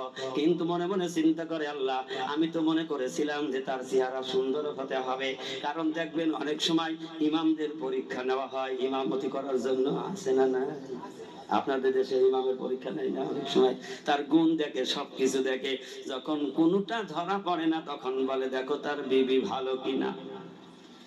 কথা বলেন না, আস্তে করে বলেন ভুল না ঠিক? কারণ মুসল্লি জানি ওর স্ত্রী যদি ভালো হয় অন্যদিকে মুখ। বোঝেন না আমার কথা? এত ভেঙে বলছি তা না বোঝেন? সুলাইমান মনে মনে চিন্তা করেন, আল্লাহ এক নম্বরে তো আমি পেয়ে গেছি, সুবহানাল্লাহ বলেন। কারণ চেহারা এত সুন্দর, জীবনে কোনোদিন রকমের মহিলা চোখ দেয় নাই। চিন্তা করলেন আবার লেখাপড়াও জানে, ভালো শিক্ষিত নামাজিওয়ালা মানুষ, সুবহানাল্লাহ বলবেন না? চিন্তা করলো এত বড় পর্দা নিশি আমার জগতে আমি এখনো জানতে পারি নাই। 2 বছর তার ইজ্জত বাঁচানোর জন্য, পর্দা করার জন্য তার একটা কাপড় পর্যন্ত লোকালয়ে মেলে দেয় না। যেই কথা আল্লাহর নবীর মেয়ে ফাতেমা রাদিয়াল্লাহু তাআলা আনহা বলেছিলেন, আলীকে ডাক দিয়ে বলেছিলেন, আলী দিনের বেলায় যদি আমার মৃত্যু হয় খবরদার দিনের বেলায় কবরে নিবা না, দাফন করবা না, জানাজায়ও নিয়ে যাবা না। ও আলী দিনের বেলায় যদি মওত হয় আমারে রাতে জানাজা করে মাটি দিবা, বেশি লোকের খবর দিবা না। কয়েকজন নিয়ে আমার জলিল কদর রাসূলের সাহাবীদেরকে নিয়ে তুমি দাফন করে দিও। আলী মনে মনে চিন্তা করলো, ফাতেমা এই কথা বলে কেন? ফাতেমা আবার বলে দিলেন, স্বামী আমার গোটা জীবনটা আমি পর্দার মধ্যে কাটিয়েছি, জীবনে কোনো পরপুরুষের দেখলাম না, তারা আমাকেও দেখলো না। আমার মৃত্যুর পর যদি কাফন পরানোর মধ্যেও যদি কোনো পুরুষ আমার কাফনের উপর দিয়ে দেখে, তাহলে তারা মনে মনে কল্পনা করবে যে নবীর মেয়ে ফাতেমা এত বড় লম্বা চওড়া একটা মানুষ ছিল। এর নাম হলো পর্দা করা, সুবহানাল্লাহ বলবেন না? সুলাইমান মনে মনে চিন্তা করলেন, তার মধ্যে এত বড় পর্দা রয়েছে, এত বড় আল্লাহর ভয়, আল্লাহ যা হয় হোক, সুবহানাল্লাহ জোরে বলেন। অপেক্ষায় আছে, যদিও সে আমাকে শরীয়তে হয়, মারফতে না হয় না হোক, কারণ আশ্রয় পেয়েছি, না হয় জীবনটা এইভাবে কাটাবো, জীবনটা এইভাবেই কাটাবো। কিন্তু সেল টানতে হবে না, দেরি হয়ে যাচ্ছে। অনেকে ঘড়ি দেখছে যে হুজুর লাগিয়েছেটা কি, মুনাজাত এখনই দিচ্ছি, সমস্যা নেই, ওখানে থাক, আবার পরের দিন শোনাবো। সুলাইমান ওই বাড়ির জামাই হয় দেখবেন নতুন জামাই যতই সম্পর্ক হোক না কেন, নতুন জামাই কিন্তু শ্বশুর আর কাজে নেয় না, নেয় নাকি? এতদিন কর্মচারী ছিল, এখন তো নিজের জামাই। মানুষের লুকালয় একটা লজ্জার ব্যাপার আছে রে রাই। আর মানুষ বলবে কি রে, জামাই নিয়ে যাচ্ছিস মাছ ধরতে, লজ্জা করে জামাই আর কিছু বলে না। শাশুড়ি বলে বসে থাকলে হবে না, যাও তাড়াতাড়ি জাল নিয়ে চলে যাও, মাছ ধরতে যাও। কারণ জামর আজকে তো ভাত দেব, বড় মাছের মাথা লাগবে, খালি খালি জামার কেমনে ভাত দেব। এতদিন ছিল কর্মচারী, আর এখন হয়ে গিয়েছে বাড়ির জামাই। সুবহানাল্লাহ জোরে বলেন। জামাই এখন বড় মাথা খাবে। কি খাবে? বড় মাথা খাবে। শাশুড়ির সব বলতে তাড়াতাড়ি যাও, খবরদার যেন জামাই ভুলে তুইল না, একলাই যাও। এখান থেকে নতুন জামাই হয়েছে, মাথা খায় আর ঘাড় নাড়ে। সুবহানাল্লাহ। নতুন নতুন জামাই নেই কি, শ্বশুর বাড়ি গেলি পয়লা দিন তো খাসির আস্ত মাথা, ও খাইতে পারবেন কি পারবে না সেই জন্য খা খা জমে আছে না নাই? জামর এত বড় মাথা দিয়ে বলছে খা, ও গিলতে পারবেন কিনা সেই হিসাব করে না। দরদের জ্বালায়, মহব্বতের ভালোবাসায় মাছের মাথা, খাসির মাথা দেয় কি দেয় না বলুন? আপনারা যারাই জামাই হয়েছেন, শ্বশুর বাড়ি খেয়েছেন, খান নাই, আবার নিজের জামাইকেও দিতে হয়। একাই মাছ ধরতে চলে গেলেন। সুবহানাল্লাহ জোরে বলেন। জেলে নিয়ে একা জেলে মাছ ধরতে লেগেছে। জাল টানার সাথে সাথে বিশাল বড় একটা মাছ জালের মধ্যে ঝটপট করতে। সুবহানাল্লাহ জোরে বলেন। এই মাছ পাওয়ার পরে এত আনন্দ, একটা নেই যখন বড় মাছ পেয়ে গিয়েছে, সাথে সাথে দৌড়ায় বাড়ি চলে আসলেন। এখন বাড়ি এসে ডাক দিয়ে বলছেন, বিবি আল্লাহ কি ব্যবস্থা করেছে দেখো, তুমি যা বলেছো আল্লাহ কবুল করে নিয়েছে। কারণ কবুল তো করবে, তুমি না আল্লাহর বন্ধুর খাওয়ানোর জন্য নিয়ত করেছো, কারে খাওয়াবা? তিনি তো হলো আল্লাহর পয়গম্বর। আমার আল্লাহ তাআলা বলেন, যদি আমি আল্লাহকে পাইতে চাও, আমার বন্ধুর সাথী হয়ে দাও। সুবহানাল্লাহ জোরে বলেন। আল্লাহ রাব্বুল আলামিন কালামে হাকিমের মধ্যে বলেন, কুল ইন কুনতুম তুহিব্বুনাল্লাহ ফাত্তাবিউনি ইউহিব্বুকুমুল্লাহ ওয়া ইয়াগফির লাকুম যুনুবাকুম আল্লাহু গফুরুর রহিম। আল্লাহ তাআলা বলেন, ও আমার হাবিব বিশ্ব নবী, তুমি গোটা জাহানের সমস্ত মানব জাতিদেরকে বলে দাও, ওই সকল মানব জাতি যদি আমি আল্লাহকে রাজি খুশি পাইতে চাই, আমি আল্লাহকে যদি তারা পায়, পাওয়ার ব্যবস্থা হলো আমার হাবিবের অনুসরণ অনুকরণ করা, তার ইত্তেবা করা, তার সাথে ভালো আচরণ করা। যদি তারা করতে পারে, আল্লাহ বলেন আমি তাদের তামাম জিন্দেগির গুনাহগুলি মাফ করে দেব। কারণ ভালোবাসছে কার? তিনি তো আল্লাহর পয়গম্বর বাদশা সুলাইমান। সুবহানাল্লাহ বলেন। এমন পয়গম্বরের ভালোবাসা মহব্বত করে নিয়ে নিজের জামাই বানাচ্ছে আল্লাহ, আরো খুশি। সুবহানাল্লাহ বলেন। আল্লাহ তাআলা বলছে, আমি ব্যবস্থা করছি, তুই ধৈর্য ধরেছিস, তুই যে ওই জেলের মেয়ে তোর সাথে বিয়ে হবে রাগ করে দৌড় মারে পালাস নাই। সুবহানাল্লাহ ধরে বলেন, তুই যদি দৌড় মারে রাগ করে পালাইতিস, আমি আল্লাহ তোরে আরো ব্যবস্থা কঠিন করে দিতাম। কারণ ধৈর্য ধরে স্বীকার করে নিয়েছো জেলের মেয়ের সাথে তোমার বিয়ে। আল্লাহ বলছে, দাঁড়াও, এখনই আমি তোমার কাজ সমাধান করে দিচ্ছি। সুবহানাল্লাহ ধরে বলো। এই জন্য আল্লাহ বলেন, বান্দা আমার দিকে যদি এক হাত আগিয়ে আসে, আমি আল্লাহ তার দিকে দুই হাত আগিয়ে যাই। আল্লাহ রাব্বুল আলামিন বলেন, বান্দা আমার দিকে যদি হেঁটে আসে, আমি আল্লাহ তার দিকে দৌড়ায় যাই। বান্দা যখন একটা মজলিসে বসে আমার নাম স্মরণ করে, আমার উচ্চারণ করে, আমি আল্লাহ তাআলা বলতে হাজার গুণ বড় মজলিসের মধ্যে বসে আমি বান্দার স্মরণ করি। ও সুলাইমান, ধৈর্য ধরেছো, জেলের কর্মচারী হয়েছো, আবার জেলের মেয়ের সাথে বিবাহের জন্য রেডি হয়েছো, বিবাহ হয়ে গেছে। আমি আল্লাহ তোমার আর কষ্ট দেব না, ব্যবস্থা আমি আল্লাহ করে দিচ্ছি। আল্লাহ ইশারা করে দিলেন, ওরে খন্নাস, বাদশাহী করবি শুধু এখানে না, আর ওদিকে যাবি। বাদশার হুকুম হয়ে গেল, যা সাগরের এই প্রান্ত থেকে ওই প্রান্তে যা, তুই একটু বাদশাহী করে আয়। ও তো জানে না, ও বোঝে না, হাতের আংটি তো মিল আছে সুলাইমানের হাতের সাথে, কারণ আল্লাহ আংটি খাস করে পাঠিয়েছে বাদশা সুলাইমানের জন্য। ও আংটি এখনো আছে, ও আংটি হাতে দিলে মুজিজা আর কেউ পায় না। আল্লাহু আকবার বলেন। আর হাতের সাথে মিল হবে একজনের, তিনি হলো বাদশা সুলাইমান। সুবহানাল্লাহ বলেন। ও খন্নাসের হাতের সাথে কোন রকম নিয়ে থাকে, ও উড়াল দিয়ে চলে যাচ্ছে। জেনেরা উড়তে পারে, পারে কি পারে না, কারণ ও তো ওই মুজিজা দেখাই না, কারণ জেনের শক্তিতে উড়ে বেড়ায়। প্রজারা মনে করে মনে হয় এই হলো আসল বাদশা। এবার নদী পার হয়ে চলে যাচ্ছে, হাতের সাথে সেট নেই, যাহা মাত্র উড়াল দিয়ে ঝাড়া দিয়েছে, আংটি হাতের থেকে সাগরের মধ্যে পড়ে গিয়েছে। ও সাগরে আংটি পড়ে গেলি খুঁজে কি পাবে নাকি? কথায় পড়েছে ওর কোনো ঠিকানা নেই। আল্লাহ তাআলা বললেন, ওরে মাছ, জামাই তোর মাথা খাবে, তাড়াতাড়ি রেডি হ, হা কর, তোর গালের মধ্যে আমি আংটি ঢুকিয়ে দেব। আংটি গেল কোথায়? কোথায় গেল? ছেলে মাছ পেয়ে বড় আনন্দ, দৌড় দিয়ে চলে গেলেন। বিবি ডাক দিয়ে বলে, বিবি তাড়াতাড়ি মাছ কটো ভাজো, জামাইরে নাস্তা দাও, মাছ দিয়ে খেতে দাও। এবার শাশুড়ি বলছে, মাকে ডাক দিয়ে বলছে, তার মানে মেয়েকে ডাক দিয়ে বলছে, না না, স্বামী আর স্ত্রীর মধ্যে ভালোবাসা, সম্পর্ক, মহব্বত গড়বে। কারণ মেয়ে স্বামীকে বলছে, মেয়ের ডাক দিয়ে বলো, কারণ আনাগুনা মন দেখলে বোঝা যায় কি যায় না? কথা বলে না কেন? আনাগোনা দেখলে এগুলি ভেঙে বুয়াজ করা যাবে না। আনাগোনা দেখলে বোঝা যায় কটটুক কার ভালোবাসে, ঠিক না? ঠিক। চিন্তা করলো, ওরে দাও মাছ কুটতে, সম্পর্কটা ভালো হোক, জামাইও খুশি হোক, জামার বিবি মাছ কুটে আমারে খাওয়াইছে। সুবহানাল্লাহ জোরে বলেন। বাবা আমার কথা মতো যাহা মাত্র বটিতে মাছের গলায় ঠেলা দিয়ে পোষ লাগাইছে, পোষ দেওয়ার সাথে সাথে ছান করে আওয়াজ হয়ে বটির পাশে পড়ে গেল। তাকিয়ে দেখলো, কি রে, এই যে মনে হচ্ছে হেরা মনে মুক্তার একটা জিনিস, সুন্দর একটা আংটি। তাড়াতাড়ি মুছে নিয়ে শাড়ির আঁচলে বান্দা সারা।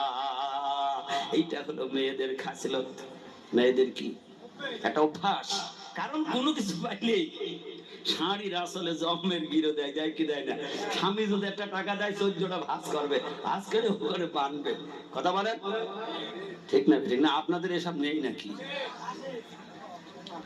আংটি আসলে বান্দা চিন্তা করলো, আমি শরীয়তের স্বামী পেয়েছি, ওরে একটু বুঝ দেব, উপর উপর ভালোবাসা দেব, আংটি কারোর দেখাবো না, আংটি তারে দেব। পরিষ্কার করে রেখে দিয়েছে। একটু আসতে বলুন সুবহানাল্লাহ। তুমিও বুঝবা, ও বুঝবে। আল্লাহ বলেন, ওরে বান্দা, ওয়ালা তামশি ফিল আরদি মারহান, ইন্নাকা লান তাখরিকাল আরদা ওয়ালান তাবলুগাল জিবালা তুলা। অহংকারের মালিক কে? জোরে বলুন কে? আংটিকে কাছে রেখে দিয়েছেন। আংটি দেবে কখন কেউ জানবে না, দেব তখন। সুবহানাল্লাহ জোরে বলুন। বাবা মার উপরে নাই, কারণ ওরে খুশি রাখতে হবে। ভুলা যায় না, সংগ্রাম করলে তো মান সম্মান সব যাবে। আবার ও তো মনে করছে, আমি যদি বেয়ারা হই, আমার মা জানলে আমারে মারবে। কারণ একদিন বলেছিলাম, পেছন থেকে থাপ্পড় দিয়েছিল, এখনো মনে হয় সে হাতের থাপ্পড়ের ব্যথা চলে আছে। দুজনারই মারির ভয়। সুবহানাল্লাহ জোরে বলুন না কেন? দুজনেরই কিসের ভয়? মারির ভয়। আমার মা জানলে মারবে, যা গোপনে ওরে আংটি মাংটি দিয়ে ওরে সান্ত্বনা দিয়ে রেখে দেবো, যা হয় হোক। রাতের বেলা বলছে, আমার বাবা, তুমি তো কর্মচারী, তোমার নিজের ছেলে মনে করে বিয়ে বাড়ি অনেক অনুষ্ঠানে অনেক কিছু দেয়, গলায় চেন দেয়, হাতে আংটি দেয়। আমার বাবা তো নিজের ছেলে মনে করে তোমাকে কিছু দেয় নাই। তোমার তো কপাল পোড়া। আর কি দেশে মেয়ে ছিল না নাকি? তার মানে আমার থেকে ফক্সি গেলেই তো আমি সুলাইমানের জন্য অপেক্ষা করবো। সুবহানাল্লাহ জোরে বলুন। সুলাইমান বলে, তাহলে কি তুমি কিছু দেবে নাকি? বলে, আজকে আমি একটা নিজের থেকে একটা আংটি দেবো। সুবহানাল্লাহ জোরে বলেন।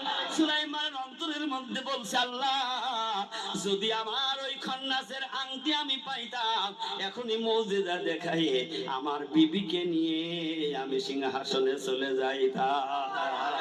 কারণ আল্লাহর বন্ধুরা তারা কখনো আল্লাহকে ভরে না, অন্তরের মধ্যে তাদের আল্লাহর জন্য কোনো ভয় থাকে না। সুবহানাল্লাহ জোরে বলেন। এবার বলছে, এই আংটিটা তুমি নাও, কারণ ও আংটি চেনে তো সুলাইমান। সুবহানাল্লাহ জোরে বলেন। ও বিবি তো আংটি চেনে না, সুলাইমান চেনে ওই আংটি। চিন্তা করলো, কি রে, আমার আংটি নিল খন্নাস, এখন কেমন করে জেলে মেয়ের কাছে আংটি গেল, ব্যাপারটা কি? সুবহানাল্লাহ জোরে বলেন। আংটি হাতে দিয়ে বলে, এখন কি আমি কি পরিচয়টা দেব নাকি? আল্লাহ বলো, সুলাইমান, এখনো সময় হয়নি, পরিচয় ওপেন করো না, একটু ধৈর্য ধরো সুলাইমান, এখনো তুমি পরিচয় দিও না। সুবহানাল্লাহ বলবেন না? নোটিশ জারি হয়ে গেলে পরিচয় দেবে, কারণ তিনি তো আল্লাহর পয়গম্বর, আল্লাহর বন্ধু। আল্লাহু আকবার বলেন। সুলাইমান মনে মনে চিন্তা করলো, আল্লাহ একটু দেরি করতে বলেছে, পরের দিন বলে দেব। সকালবেলা ডাক দেব, বিবি তুমি মনে হয় ভুল করছো, তোমার বিয়ে মনে হয় সুলাইমানের সাথে হয়েছে। বলছে বুঝেছি, পাওয়ার জন্য কত ঢং তুমি জানো। আল্লাহু আকবার বলেন। তুমি সুলাইমান সাজলে হবে না, কারণ তুমি কি জানো, এদেশের বাচ্চা সুলাইমান হাওয়ার তক্তা নিয়ে সফর করে। আল্লাহু আকবার বলেন। সুলাইমান মনে মনে চিন্তা করে, একটা তক্তা টান দিয়ে সরিয়ে দেখি না কি করি। আবার মনে মনে চিন্তা করছে, ভয় তো আছেই। সুবহানাল্লাহ বলেন। যে এখন এই মুহূর্তে পরিচয় দিলে না জানি কেউ ধরে আবার পিটাই নাকি। আল্লাহু আকবার বলেন। আবার কেউ পিটাই নাকি। আবার চিন্তা করলো, না পরিচয় দেব না, কতকাল এভাবে থাকবো। আল্লাহু আকবার বলেন। বিবিরে ডাক দিয়ে বলে, বলে বিবি তুমি মনে হয় সুলাইমানের সাথে বিয়ে করেছো। বসে ওসব লাভ হবে না, সব ভুলে কোনো লাভ হবে না, কারণ আমি তোমাকে বলেছি আমার জীবন যৌবন সব উৎসর্গ করে দিয়েছি দেশের বাচ্চা সুলাইমানের জন্য। যদি কোনোদিন বাচ্চা সুলাইমান আমাকে বিয়ে বসে সেতদিন পর্যন্ত আমি অপেক্ষায় থাকবো। দুনিয়ায় না হলে মরণের পর সুলাইমানের জন্য জীবন যৌবন দিয়ে দেব। ডাক দিয়ে বলছে, তুমি কি শোনোনি লাইলি মজনুর কিসসা? কি তুমি শোনোনি? তুমি কি ইউসুফ জুলাইখার ঘটনা শোনোনি? একটু কি জানো না? তুমি কি কোনোদিন শোনোনি জুলাইখা জীবনটা সব বিলিয়ে দিয়েছিল শুধু ইউসুফকে পাওয়ার জন্য? সুবহানাল্লাহ বলেন। কারণ আমার বিশ্বাস, জুলাইখা যদি বুড়ি বয়সে ইউসুফকে পাই, আমি একদিন না একদিন বাচ্চা সুলাইমানকে পাবো। জোরে বলুন সুবহানাল্লাহ। দুজনার মনের মধ্যে কৌতূহল জেগে গেল, কিরে বাচ্চা সুলাইমান চিন্তা করলো, আর গোপন করে লাভ কি, পরিচয়টা ওপেন করে দিই। সুবহানাল্লাহ। শ্বশুর বাড়ি পর্যন্ত যাওয়া যাবে না, এখানেই শেষ রাখতে হবে। 10:35 বাজে। কত বাজে? 10:35। আমার বন্ধুরা, ভাইয়েরা, সুলাইমান আল্লাহর কাছে শুধু চাই, আল্লাহ তুমি ওপেন করাও। সুবহানাল্লাহ ধরে বলেন, আল্লাহ তুমি ওপেন করাও। কারণ হাতে যখন আংটি থাকতো, সুলাইমান আলাইহিস সালাতু ওয়াস সালাম পশু পাখির ভাষা বুঝতো, তাদের সাথে কথা বলতো। পশু পাখি ও সুলাইমানের সাথে কথা বলতো। একটা পিপিলিকার ভাষা পর্যন্ত সুলাইমান জানতো। পিপিলিকা ও সুলাইমানের সামনে দাঁড়িয়ে কথা বলতো। সুবহানাল্লাহ ধরে বলেন। যখন মন চাইতো সফরের জন্য, সুলাইমান তার ওই তক্তার উপরে বসতেন, হাতে আংটি নিয়ে বসতেন। তক্তা অমনি হেলিকপ্টারের মতো উড়ে যাইতে থাকতো। সুলাইমান যখনই মনে করতেন তখনই সেখানে দাঁড়িয়ে পড়তেন। সেখানেই সুলাইমান প্রজাদের দেখাশোনা করতো। সুবহানাল্লাহ বলবেন না? বিবি তুমি তো সুলাইমানের স্ত্রী হয়ে গেছো। বলছে কেমনে হলাম? বলে আজকে সকালবেলা আমি তোমার দেখাবো, আমি তো সেই সুলাইমান। তুমি জানো না আমি সুলাইমান? বললো না, বিশ্বাস হয় না। যদি তুমি দেখাতে পারো, আমার বাড়ি একটা কাঠের তক্তা আছে, ওর উপরে চড়বা। তুমি যদি উপরে উঠতে পারো, আমি তোমাকে মেনে নেব, তুমি সুলাইমান। সকালবেলা সুলাইমান একটা তক্তার উপরে হাতের আংটি নিয়ে বিসমিল্লাহ তেলাওয়াত করে বসেছে। এবার সুলাইমান আস্তে আস্তে উপরের দিকে উঠতে রয়েছে। চিৎকার দিয়ে বলুন সুবহানাল্লাহ। তারপরও বিবি মনে করে না জানি কোন জাদু টাদু করছে নাকি। কথা বলেন না কেন? কোন জাদু টাদু করছে নাকি, এরকমের অনেক আলোচনা সামনে রয়েছে। এই জন্য আমার আব্বারা, ভাইয়েরা, আল্লাহ তাআলা নিজে এমন একজন মালিক, মালিকের সামনে অহংকার করার আমার আপনার কিছু না। এই কথা ঠিক না বেটি? এই জন্য আমার সম্মানিত বাবারা, ভাইয়েরা, আমি আজকে পর্যন্ত রাখতে চাচ্ছি। পরে যদি আলোচনা হয় তাহলে সুলাইমানের সিংহাসন পর্যন্ত যাওয়া হবে। কথা বলুন, একটু জোরে বলুন না সুবহানাল্লাহ। ওরসিকুল করতে এখনো 1 ঘন্টা সময় লাগবে, কারণ কালকে ফজরের নামাজ না পড়লে কার রবিবারে কোরআন ক্লাসে সে কি মারলি খবর আছে। কথা বলেন না কেন আমার আব্বারা, ভাইয়েরা? এই জন্য হুজুর কেবলার হুকুম হলো বেশি রাত করা যাবে না। 11টা প্রায় বাজতে চলেছে। আল্লাহ হায়াতে বাঁচালে ইনশাআল্লাহ বাকি অংশ শোনানো হবে। সবাই বলি আল্লাহুম্মা আমিন। আর একটু জোরে বলেন আল্লাহুম্মা আমিন।